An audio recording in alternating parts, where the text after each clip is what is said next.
Disclaimer. The views and opinions expressed on this podcast are those of the individual guests or creators and do not necessarily represent the views of their employers, business partners, affiliates, or advertisers.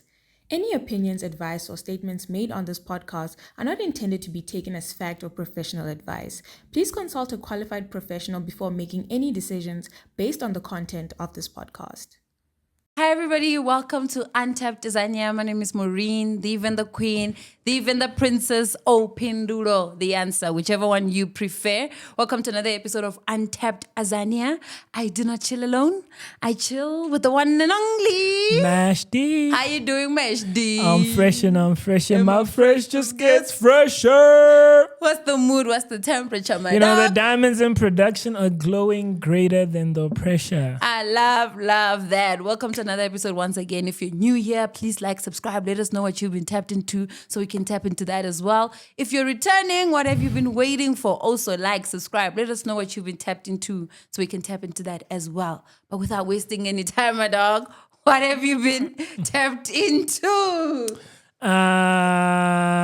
Do, do, do, do, do. Yeah, Nardwuar. I rewatched Nardwuar's TED Talk. Yeah, it's actually one of my favorite TED Talks, and it got me thinking about how he reiterates this idea of not necessarily confusion. I'm struggling to get the word for it. This idea of uncomfortability. So like if you're nervous about what you're doing, then you should be doing it. So when you get to a point where you stop being nervous about it, and that's what the TED Talk was embedded on. I mean, obviously he's reflecting on his journey from the beginning when he interviewed Snoop Dogg and like when he was well received, when he was not well received, and just saying that, you know, the worst case scenario of asking for something, in his case asking for an interview, is no. I mean, people always say, you know, in relationships it could always be worse than no. Like, And it could. It could. I mean, like, I think about how say you actually hit on a girl as a guy, and then she's on some, what makes you actually think you could hit on me? You know, that's worse than a no.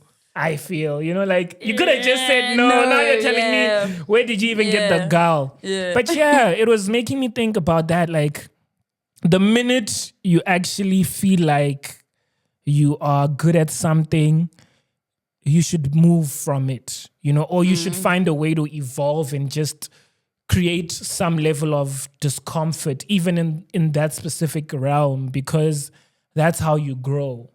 I think that's like a very, I think that, I always have these thoughts that like there's spaces that allow for that to happen and there's spaces that don't allow for that to happen. Okay. In that I think certain spaces allow, like it's almost expected for you to do something bigger than what you have done previously. Like if you're a creative, you always have to create a better project, a better album, a better movie, better story, whatever. Yeah. But I don't mean like better in like the capitalist sense. Like it's hey, Q1, Q2 results need to be better than Q1 results, and not like that.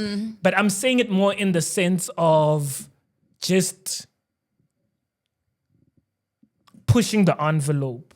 You know, Yeah. because better is relative. Yeah. Because I feel like when it's in the this needs to look better or this needs to be better in the capitalist sense, it takes away from you just genuinely doing something.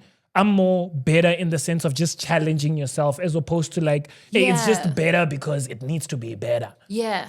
But even with that, right, I always feel like there's certain spaces that require that, that allow for that to happen, that accept that to happen, right? The way you pushing the envelope into a better thing or people will receive that well. And I think there are spaces that don't allow for that, where it's like you are kind of known for a specific thing and sort of just stick to that. You know what I mean? So So what happens, like, when you do the thing that you're not known for? Yeah, then people are like, what is this? Like, why are you doing this? Like, what's top of mind when you think of that kind of space? I think there are certain artists also that are like, that have a specific brand that people just box them into that specific brand. I think also if you are in a 9 to 5, I don't think your boss is looking for you to do anything creative outside of that. Like, yeah, in certain instances that's allowed, but they are probably just looking for you to deliver the deliverables. And you could have all those beautiful ideas, but those ideas might not be like nourished or well received, because they just need you. If your job is to put a package or a name on a package, right? And you're like, yeah, but I want to put the name and In decorate cursive. it in cursive. And they're like, no, I just need you to put the name on the package, right? Certain artists have a specific brand and people know them for a very specific thing. And when they try to like challenge themselves, and for them, it's better, right? For them, it's like, I've done everything in that realm. I want to like focus on this new thing now because that's making me challenge myself a little bit more. And then people are like, no. We don't know you like this. Go back to your little box. That's kind of what I'm thinking. Yeah. I remember this one time Tyler got backlash for, I think it was after he dropped I Go, and someone was like, yo, I miss Flower Boy Tyler. And he's like, then go listen to Flower Boy. You know, and that's the thing about art. You know, it's like, then go, you know, just go get that. When it's not art, I feel like it's just selfish. when you don't want someone to be explorative as a consumer, you're being selfish because it's like, people need to evolve. People need to grow. People generally just grow. You can't expect someone to just consistently be at the same place. Yeah. And I guess the space that you're in when you create something could change. So I could have made like the best album that you like. Well, an album that you like really like a lot, right? And then I was in a very terrible space and my life changes and it gets better. And now I want to create very like different type of art or sound or a different type of body of work. And you're just like, no, but I need sad boy. I need sad girl Maureen, because that's what you were saying earlier. Because that's what I resonate with. But like people evolve and grow. And the idea of the person that you probably dealt with 2-3 years ago might not be the same person that you're dealing with now as an artist or just as a general human being, you know? Yeah. Something else that I was tapped into before I forget, because it was still like on the Tyler the Creator chat, right? I was watching his Hot 97 interview for like his new album, but he was just talking about a lot of things as well. And one of the things he brought up that was very interesting to me was how Pharrell has been of paramount importance in his career, in that he's someone that just kicks the door open for him. So how this came up was he was being asked about his Louis collection, and then he started referring to the time and like just reflecting on what exactly happened. And he said that he reached out to Pharrell. They were on FaceTime, and he just hopped on a call, just like, hey, homie, you know. And Pharrell's asking him like, when are you gonna be in Paris, bro? Like, when are you gonna be in Paris? He's like, I'm not too sure. I'm busy with a lot of other things and stuff, but I do have something that's gonna be going on there. At a certain point, maybe I will be around Paris. But I'll definitely come to your show. Like that was after Pharrell's collection was announced. I think Pharrell is like, nah, the reason why I'm asking you is because I want us to just tap into your collection. And he's like, my collection. He's like, Pharrell switches the camera on FaceTime and it's like a board with like Tyler the Creator's, like with what he's thinking about the Tyler the Creator campaign, bro. And for me, that was like so heartwarming, and I got goosebumps from that, because I've also sort of, I mean, not at that level, because I'm not at that level, but I've had moments where, someone just does something for you, or you hear people speaking about it and they're like, yo, Maureen is the one that like spoke, and Maureen didn't even tell you. And you're just like, wow, and sort of the importance, because for me, you know how I speak about, I'm a staunch advocate of nepotism. Yes. I want to put my nieces and nephews and friends on all the time, right? And I like it when people put each other on, and it's so amazing when those kinds of things happen, because it's what we're supposed to do. If we have people that are close to us that are capable of delivering at that level, we should put them on, because even like Tyler's Louis Vuitton collection actually did well. Yeah. Like it did well. It was sold out, and I really that's a very like that. interesting thought, because I saw a reel this week, and it was talking about community, and it was like, if you keep on saying that like you want to be in community and you want to be part of like this nice space to like where people love each other and push each other forward, you should also be a person that can be within a community, right? You should also be with like a person that like can be a good dweller within the community. And what that means is like what you kind of require out of the community, you also need to kind of give that off as well. So it's like at the same time, I want that for myself. I want people that can speak highly of myself in spaces, but I also need to actively think of how I can amplify certain people in the spaces that I'm in, and actively so, because chances are there's just so many, like there's a lot of amazing people in your life, in different aspects of your life. Like whether like you just go out and have fun with these people, or they're like your colleagues, or like you've met them through a friend or whatever, but there's always something interesting about people that you end up getting, right? Yeah. And it is also your responsibility as a community dweller to be like, yo, my boy has this and this and this going on for them. You should check them out. Yeah. And something that I've noticed that you do very well is exactly that. You do that very well. Like you will, because plug I think you know what, sometimes, right, people are so deserving of certain things, but like they just don't have that opportunity. Something that happened, I hate busting my own bubble, bro, but something that happened very recently, right? Because we were talking about the Web3 Founder Series the past week with Empower and Glenn Jordan. One of the features was a lady by the name of Shanae Thompson, who is a fractional lawyer. She's a fractional CLO. She's a fractional chief legal officer. And part of the reason why she's referred to as a fractional chief legal officer, or that's how she's positioned herself, is her skill set is so sought after that she can't like focus on just being a CLO for one organization. She works fractionally for a bunch of organizations and consults with them for their need, and then moves on to the next one in the Web3 space, because she even calls herself the Web3 lawyer, because she's positioned herself in such a unique space. Like even when she was writing a thesis for her master's, like she had a hard back and forth with the dean of the law faculty. I can't remember which uni she studied at, like about having that as her thesis, because it was the first of its kind, right?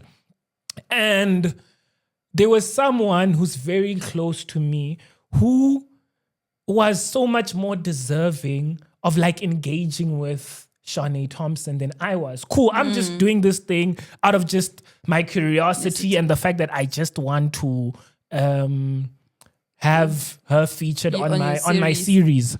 And then I was like, back to the Nardwuar thing. Worst case scenario is a no, right? Yeah. So I hit her up, and she actually enjoyed our back and forth and stuff.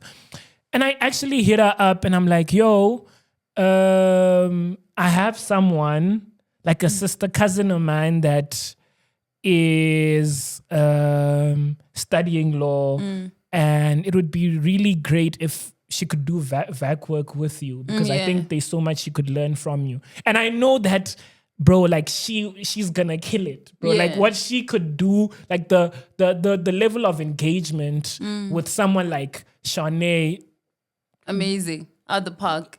Great. bro. Like wait, like I can't even do justice, you know. So she agrees, right? And fast forward, like I was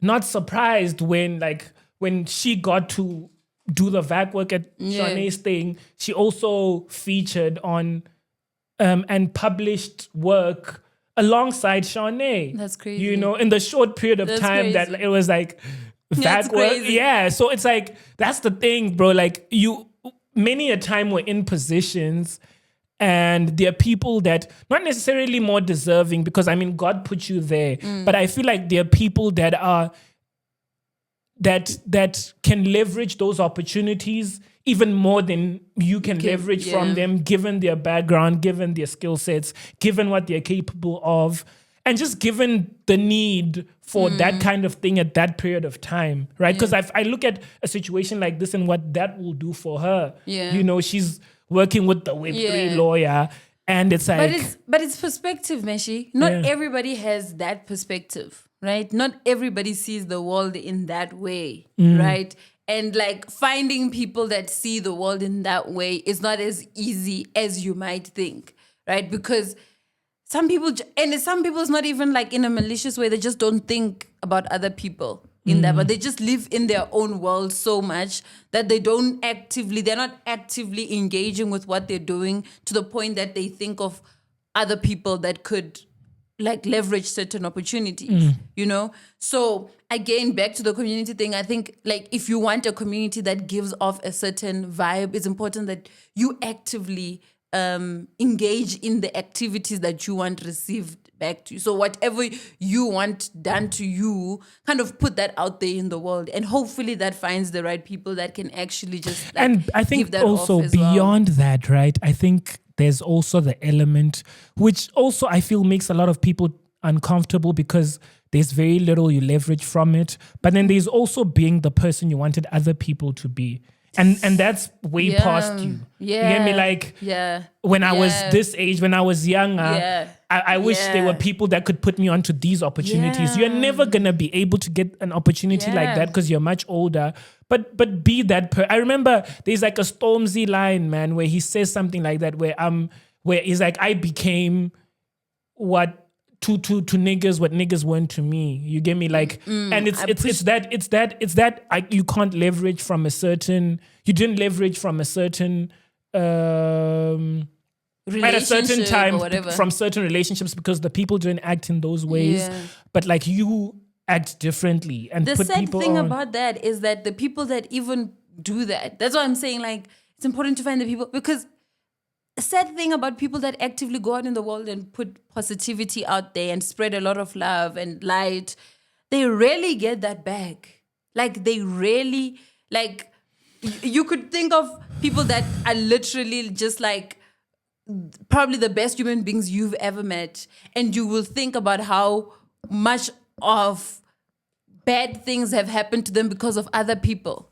Like people just not appreciating how good or how much positivity and how much value that person brings to a specific situation.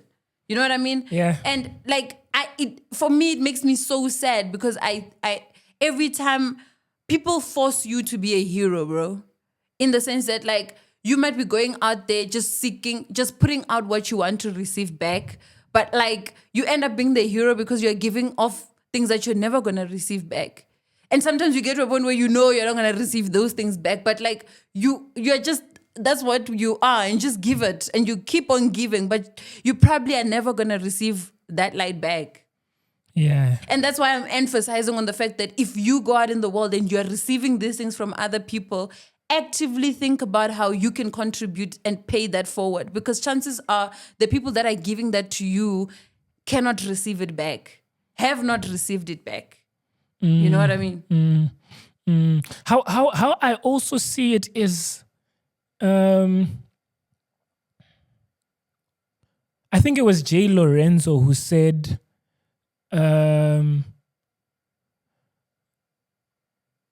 something along the lines of I'm working towards, or I'm at a point right now where my resources match my point of view. Yeah. And he was basically saying that there was a time when he had a point of view, when he had all these ideas, Yeah. right? But the resources weren't there to finance them, or like even sometimes not even financial resources, but like relationships, and you haven't built sort of that sort of community for you to do that, to do things in the way that you would want to do them. And part of how I look at it, in that, yes, there's that part, there's a part of you where you're always seeing how far you're willing to go for other people, and just how, like, maybe at times you feel like, yo, I'm just not seen, bro. Like, this person could actually put me on, but hey, they're doing very little to help me, and you can't feel entitled, right? So for me, I always look at it like that, like, there is the point in time that I'm looking forward to where my resources match my point of view. But until then, I'm actively working towards my resources matching my point of view. So it's like the point that I'm at right now, and the gap that exists until my resources match my point of view. It's like, do whatever you can with the scarce resources that you have, as opposed to not doing anything at all until the resources match your point of view. Do you ever, like, because I think, like, what you just mentioned also is like a point of reflection, right? Because you might get to the point where your resources match your point of view, but you haven't noticed or realized that. And you could still be functioning from like A place of scarcity. a place of scarcity. You could have the community around you that could do, that's like waiting for you to be like, hey, give me something, like give me so I can push, so I can put you in the spaces, so I can forward you, so I can champion you, whatever it is. And because you've done the work by yourself for so long, and you haven't expected people to help you out for so long, you are unable. You're incapable of leveraging from it. Yeah. Wow, yeah, that's profound. You're unable to just see that, like, there's so many people that are just like opening their arms. And sometimes obviously people don't necessarily say, bro, like, I'm here. They're just there, right? Like your life could have done a whole 180, right? Where you moved from not having enough, not having anything, not having a community, not having the resources, not having whatever thing you're looking for. And literally you're on the other side where everything you need is within reach. Like, I'm not saying it's with you, I'm saying it's within reach, which means you can just reach out your hand and get it. But because you've spent so much time just not having, you're unable to see, and probably you've built up this character that allows you to just not see it, to just not see the things that are in front of you, because you've had to operate from a place of not having. Yeah. That actually brings me to what I've been tapped into. Okay. And for me, it's a point of reflection. That's why I'm mentioning all this reflection stuff. And I'm going to tie it back to King Rutendo, H&M, Faces and Cycles. And that, like, I've been reflecting a lot on how life, I mean, the song is about how love is just phases and cycles. Like, you will find it, when you lose it, you'll find it somewhere else. It will always be there. What? Like, it will always, it's always turning, right? But I think, and maybe this is not even an original thought, it's in, like, probably informed by a lot of other things that I've seen, that life is just literally phases and cycles. It's literally, and the reason I bring up you might be on the other side and you might not see that you're on this other side is because you might not realize when a certain phase has ended in your life and you're supposed to move on to another phase. Okay. Like, there's a time to mourn, there's a time to cry, and there's a time to be happy and rejoice and enjoy the things. There's a time where it's spring and it's bright and the flowers are coming out and everything is blooming. And there's time where you're not supposed to be doing anything. It's August. It's windy. Like it's cold. Nothing is happening. And you realizing what phase you're in and the right time to move into a different phase and embrace the phase that you're in can determine the trajectory of your life. In that if I am in spring season and everything is bright around me, I have the community, I have all the money that I need, I'm a billionaire, or like I just have whatever you define as like your happiness, your joy, right? You have that around you, but you are unable to see that this has arrived. You might be operating from a point of it being winter, it being cold. You're outside, it's warm, a jacket. You can't feel the warmth. You're warming yourself, got this warmth that your body produces, but the sun is out, bro. The sun is out. You can take out your jacket and just bask under the sun. You know what I mean? Like you're looking for the sun in weird cracked places because that's what happens in winter. Sometimes your room doesn't get enough sunlight, so you have to sit at a specific corner to get that sunlight. But maybe in summer, like your room is just warm and you don't need to look for a specific corner. You don't need to be in a very alone. Yeah. There's times where you have to be alone for sure. Like you have to go through certain things by yourself and navigate life by yourself. But there's times where let people in and allow people to be there. That's what I'm saying. Like when people are like literally within reach, all the resources you've been looking for, the community you've been looking for, don't operate from the space of, they're going to hurt me again. I'm just so scared because I was hurt. I'm just so scared because I was alone in winter and it was just cold and alone. These people are it's summer, bro. Accept and embrace this phase, this season that is in. Yeah. There's a song by Hillsong that's called Seasons. And it talks about how God is faithful from seed to sequoia. Like from the very beginning where it's just a small bleak of light. It's dark, but there's this little thing that exists.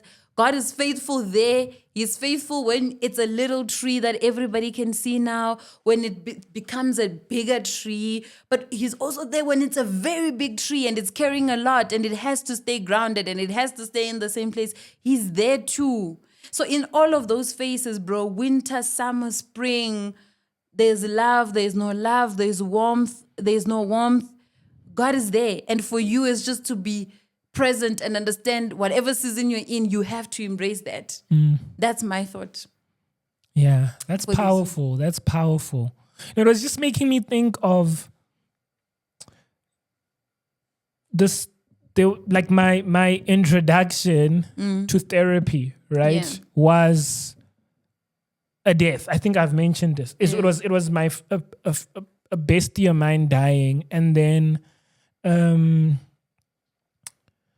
I figured out that I didn't know how to move on. Like I remember I had to talk at his funeral, and like one of the things I said was, and I remember I said this because someone came to me and they like, I felt that, and what I had said was something along the lines of like, this has changed the trajectory of my life, because I think at the time I didn't know what I was saying, but in hindsight, what I do understand is I didn't know what life constituted without this person, because it's like, if you think about, this person exists in my life indefinitely, in that from the time you were conscious, they were around, right? So every milestone, this is the kind of person you shared with when you were hurt, when you fell in love first, when you gave them that call and you're like, this guy, they're like, hey, but this doesn't look like your type, or or like you've had all the crazy their first job, like everything, right? So I think the hardship that I got to figure out with when I went for counseling was that, like I figured out that I did not know how to move forward without them, you know? And in all of that, I had to tap out of like that season because it's grief, you know, and part of grief is, you know, this denialism that this person isn't there anymore and your life still has to go on and, you know? So I was like, what I ended up getting to with the facilitation of my therapist at the time was his life became a story, a lesson. And that was the easiest way for me to like move forward and tap into my next season. And his life became a story in that I was forced to acknowledge that this is just a human, the same way I'm a human.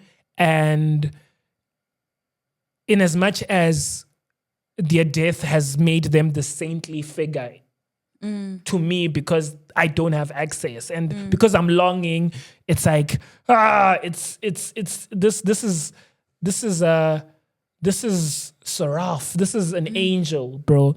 But I need to acknowledge that this had its peaks and it had its phases and it had its cycles, it had its peaks and its troughs. So the only way I could navigate going forward was taking their life as a lesson. So I had to navigate life with this mindset of engaging with every good thing about them, but also every bad thing about them, you know?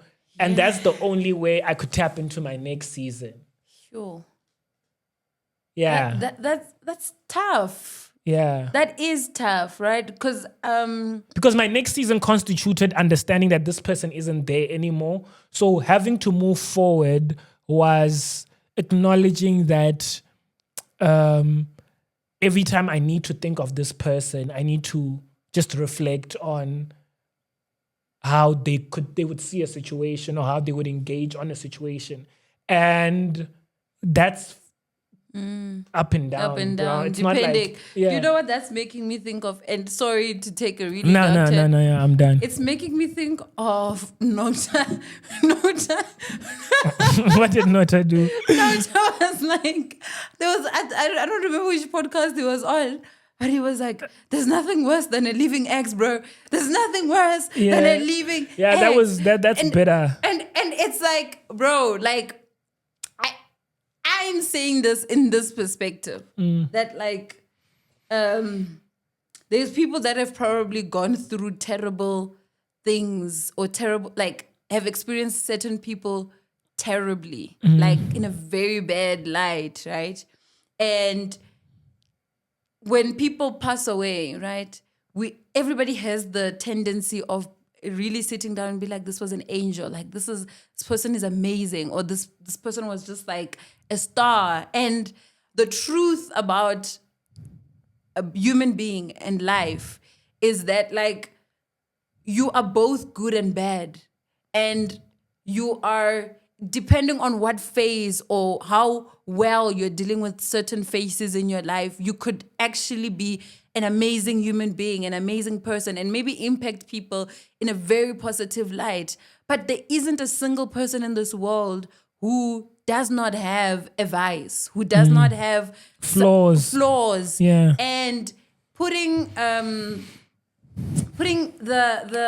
weight of looking at somebody as just this angel makes it very difficult to process certain behaviors, or even just process moving on, right? Because then you hold on to this, you pigeonhole yourself. Yeah, but to be honest and truthfully and honestly and factually, this person was not that. They were that, but they were not just that. They were a whole ball of everything, a hodgepodge of everything, yeah. Right? And sometimes I think even in how we approach our own selves, it's like, if the world says I'm bad, then I must be bad. Or if a specific individual says a terrible thing about me, then I must be that. Like, if you look through the comment section and somebody says your head is shaped like a potato or something like that. I don't know. And it gets to you. Then that must be true. But no, maybe your head is indeed shaped like a potato, but maybe you're a nice human being, Yeah. Like, Yeah, that doesn't speak to who you are. that doesn't speak to the entirety of who you are. And maybe certain people just like the fact that your head is shaped like a potato. Yeah. And you not acknowledging that about yourselves makes it very difficult to even forgive yourself for your flaws, for the things that you are unable, for the expectations that you're unable to meet for yourself and even for other people. Because you might put this like nice picture of who you think you should be, but you're unable to embrace the fact that you might disappoint a few people. And that's even okay. It doesn't make you a bad person. It doesn't make you a good person either. It just means you disappointed people. Yeah, you're human. In that human. specific point. And depending on how you interact with that, you can either be better and move on and develop yourself, or you can just wallow in that. And that wallowing takes you even further into rabbit holes that you can't get yourself out of, So yeah, like embrace phases, bro. Even the ones that are uncomfortable. And it's easier said than done, but like it serves you more to embrace them and allow them to do what they need to do than to fight and go against them. Because you can never change the current. If the current is flowing a particular direction, your best shot of making anything work is to flow with the current. Is to and it's like there's a loop that you'll get stuck in if you don't allow yourself to move. Nothing ever really goes away until it has taught us what we need to learn. Nothing goes away. You'll just repeat like experiences. You will repeat lessons because you are not getting it. It's not registering to you that I'm standing on business. You're not getting it. It's not clocking to you. It's not clocking to you that I'm standing on business, is it? But really, life is really telling you that I'm standing on business. You better learn this lesson or you're going to be stuck here, So, yeah, that's what I've been reflecting on, really. Like,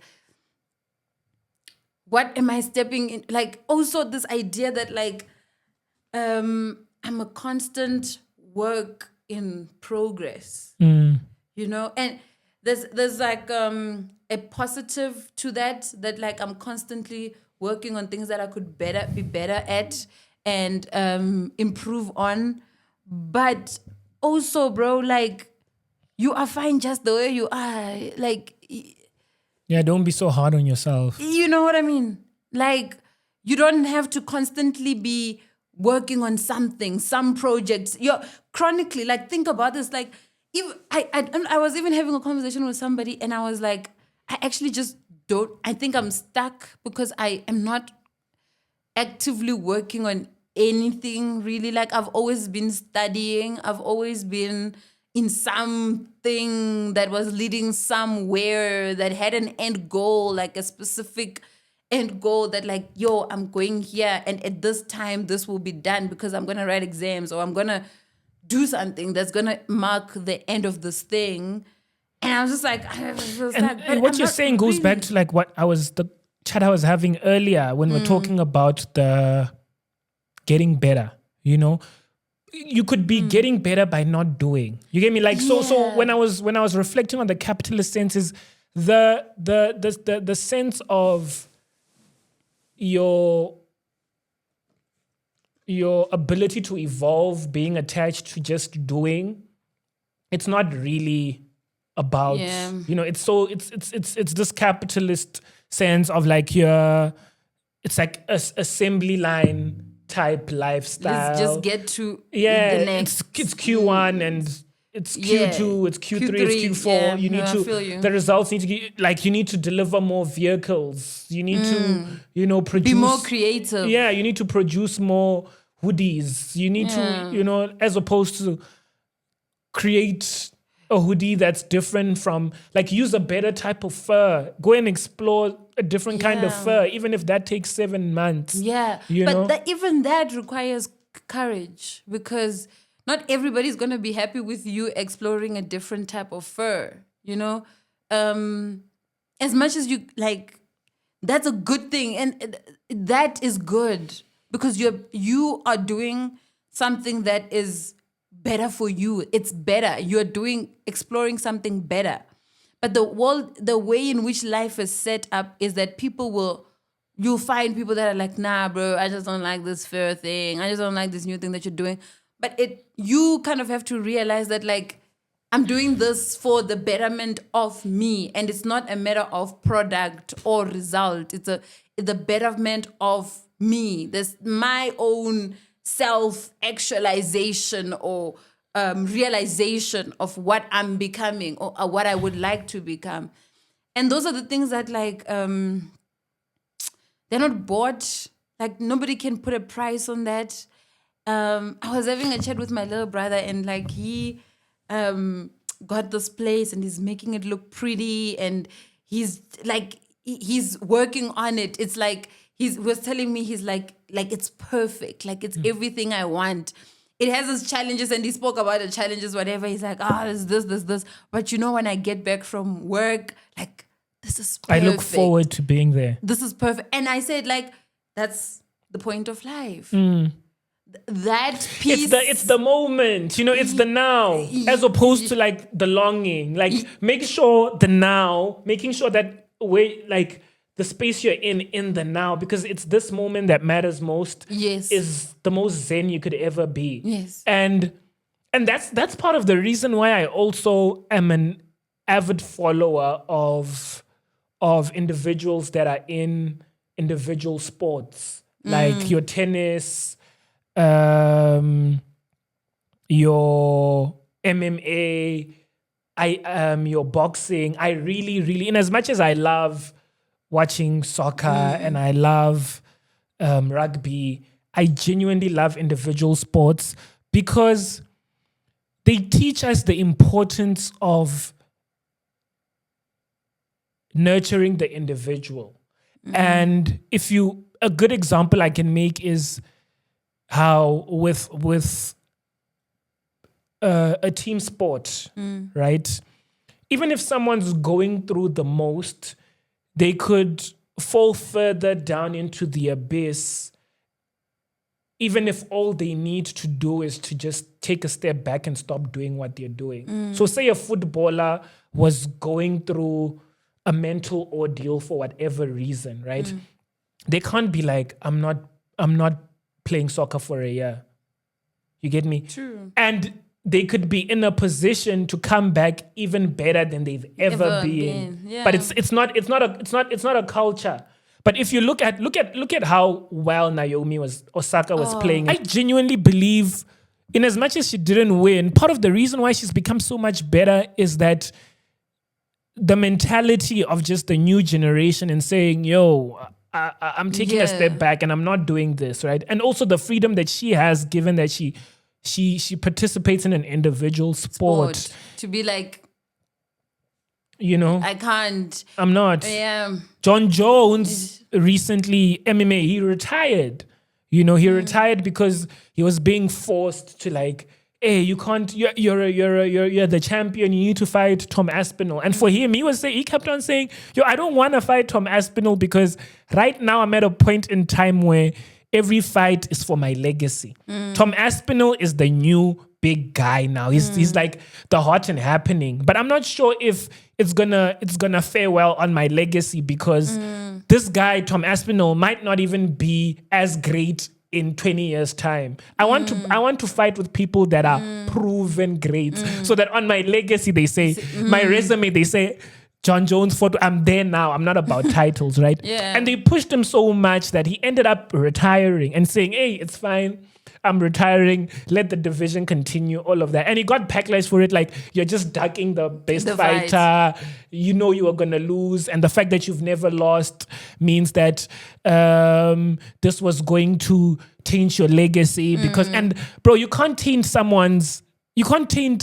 a legacy, mutu, and it spanned more than 10, 15 years with just even if he fought Tom Aspinall and he lost, like his point wasn't that. You just don't want to get him because he's like, bro, I've been in a position that you're putting in me now. Like when I fought a Cyril Gahn, he was the hot and happening guy. Who is Cyril Gahn now? You get me? I'm not doing that anymore. I'm not doing this thing to prove people wrong. I've proven people wrong. And then a week or so later, Trump spoke about wanting to have a card at the White House, like a sporting evening where it's like MMA fighters fighting at the White House. I don't think it's the first of its kind. I think it's happened in the past. And then John Jones was like, yo, I've just found a reason to fight again. He's like, I'm a proud American. I would love to fight at the White House. You know, and he's like, I'm back, you know, but it's like he's given up, but like he doesn't have that weight of, and he was retired for a few weeks and he gave up the title and it was given to the interim heavyweight, which was Tom Aspinall. But now it's like, I'm back, bro. And that's the freedom of like playing this individual sport. And I think that's also something that we struggle with, even if we look at it at a macro from like a corporate standpoint, and just life and just how we're forced to move, right? Where, bro, like cool things happen. And I see this a lot with not friends, but like kids that I got to meet when I was doing my international travels that are from very, very privileged backgrounds that just have that privilege of just taking a step back. And you know that thing where it's like a little calendar on people's LinkedIn when they stop working, went to work and then just stopped. The gap. So yeah, that gap. So his gap was so interesting. Bro, I even took a screenshot. I have it saved somewhere. And his gap was like, quit my job to live in a cabin in some village in Japan for like what months. And then during that time, I started working at a local shop and I was meeting the locals and doing, you know, and that's amazing. I remember I don't know if you remember Clubhouse. There was this platform called Clubhouse that gained a lot of clout during the pandemic. What became Spaces on Twitter? You know Spaces? Yes. What became Spaces was like literally Clubhouse. Clubhouse was like that. Like Twitter basically copied Clubhouse and then they created and that's also another conversation we can have a different day about having a platform versus just having a product. How just having a product could very easily just be integrated into something. Yeah, you know, so a simple product it's can just just a product because they Clubhouse did get an offer to get acquired by Twitter Bahana, and then Twitter just created their own thing, their own product in the app that was just as like Clubhouse. But when Clubhouse was big, right, and people were meeting on Clubhouse and stuff. When I met a girl on Clubhouse, South African, right? And she's done very well for herself, studied marketing, I think. But what she did was, I think she had saved up money or she was just from a family privileged enough for her to like go travel just after she finished uni. And she traveled to Bali, right? And when she traveled to Bali, she got a client to do like their marketing for a business that they had. And ever since then, she's just been a digital nomad, you know? So she never ended up like, I mean, over time, like doing the digital nomad stuff, I think she ended up working for Facebook in Dublin. But like she became this international sensation from just being someone that graduated in an SA uni, but just that explorative nature of just tap into your individuality, but also it also comes with the level of privilege, right? And yeah, I mean, there's a lot of conversations attached to that where some people can't have that the freedom, or maybe they believe they can't have the freedom to think like that because it's like, hey, I'm the first generation, whatever. I just need to get a job and I just need to make things work because I have siblings back home. I need to build the house back home and all of that. But yeah, I would love for us to just get more in tune with like the individual, bro. Like what you were saying about your brother and what he's immersed in his new space and he's finding it great and he's trying to He's just cultivating it to be better. Whatever he wants it to be. That's and amazing. It's not template.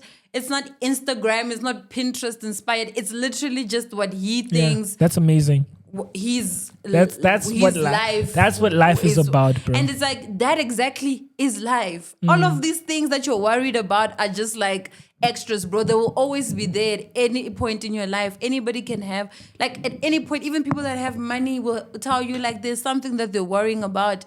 If you have peace and you're happy with the space that you're in, and when you get home, you're like, it's like when Jim Carrey said he hopes everyone could just have a time where they're like the most richest person, an opportunity to be the richest person in the world, so that they can realize that it's not everything. Yeah. But it's like Will Smith, the cliff top thing as well. Yeah. People talk about rock bottom, that when you hit rock bottom is when you'll make a change. But there's a corresponding place that I call cliff top, right? Like you could be too high. Where you get so high that you realize literally none of the stuff can make you happy. Right? After you can get to the end of the material world. You get to the end of money. You get to the end of sex. You get to the end of fame. You have so much, and then you like go off of a cliff into the same kind of abyss that you'd be scared of slipping into at rock bottom. Right? Where life loses all of its ability to sustain and please you.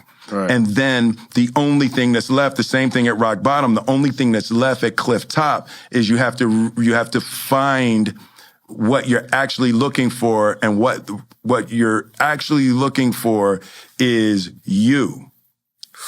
You're looking for you. You're running around. Right? When you like a woman and you like being with a woman, it's because you like how you feel. Right. You like what's happening inside of you. When you have money, it's like, yeah, it's cool to buy things, but it's not the money. You like how you feel inside. Right. It's unleashing a feeling inside. And at rock bottom and at cliff top, what you have to learn how to do is generate that feeling without anything external. You have to learn how to like you so much that you like being alive so much that you bring positive energy that's not generated by stuff, right? Because stuff is coming and going. Right. Like people are coming and going. Everything you have and everybody you love is going to rise and fall in your life. The place that we have to find is a spiritual place where we are good with us. We trust us. I trust myself. I trust God, and I trust life, that whatever happens, I'm going to make happy out of it. I don't need specific things to happen. As well. Yeah, it's like when you're there, just like there's a similar thing to rock bottom, which is cliff top, where it's like, just be like, what did he say? He said like, I think it's Denzel that said like, when you are there at just be very careful, because that's when things go down, Yeah. But yeah, question of the week, my dog. Okay. It's my question this week. Sure. And I came across a very interesting question that was asked, right? Okay. The question is, if brains could be washed, right? If you could wash your brain, would you use hot or cold water? Is there a follow-up to that? No, Okay. that's the question. Okay. But maybe there is a follow-up. Maybe I'll ask a follow-up, because I have a follow-up in mind, but like it wasn't part of the initial question. Warm leaning to the cold side. Why? I think it's safe. Because I think maybe cold isn't good for it. Like extremes, just maybe going back to the thing of like extremes are never good, bro. So lukewarm, maybe cold leaning. Okay. I would have answered. My answer is cold. Okay. Because I don't know. I think my brain is hot. Like I think there's multiple files open. There's a lot happening. It's just it needs a bit of cooling down. Like think about like vegetables, like just like you want vegetables to be fresh all the time. My If they're brain is warm, like you an don't- internet browser. I have so many files open and there's music playing in the background. My mind is like an internet browser. I have 19 tabs, 3 of them are frozen, and I don't know where the music is coming from. Yeah. I feel like that a lot of the times, and I just want to feel like cool. Yeah. Like my best state of mind in my mind is like when I'm just like cool, like vegetables, like you know when you have like a cold apple on a warm day, or on a really hot day, or an orange like on a really hot day, like it just like it's cooling. That's how I think about my brain. But don't you sometimes just want a nice cup of chamomile tea with honey? I have a thing with hot beverage in general. Okay. Bro, I drank tea as a kid, bro. My mom, every occasion, hot, cold. My sister hates mash and gravy from KFC. It's like, bro, your dad always used to buy me mash and gravy. Yeah. Hey, bro. Hot, cold, summer, not summer, bro. Yeah. We would drink tea. Yeah. So I'm not a hot beverage person. There was a time I was like into cold teas and stuff, but like I'm not that. But I get like where your question is coming from. Like, don't you just want like a cozy, like a little cozy? sometimes I think I'm already cozy. I think.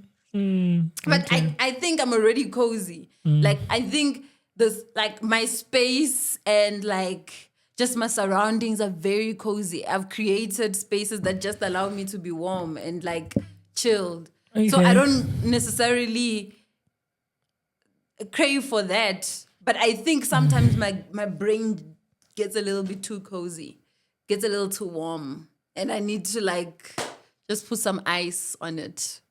So yeah, that's my question for the week. See, you see how you do a weekly question. You don't ask like. No, I feel like the worst, the problem with what happened with the chemistry compatibility thing is because I wasn't prepared. No way. And I thought, and I thought it would be simple because I thought before I even asked, I even said my question this week is, I think I'm just gonna lean towards something that's binary. Because I thought it was going to be like a coin toss. And I thought I was just going to say compatibility chemistry and you're going to be like compatibility and we were going to be done. But like you wanted to elaborate. And I think that's where the mess was. It's fine. Okay. Yeah. Can we say what we need to do? Huh? Peace sign for the... Peace out.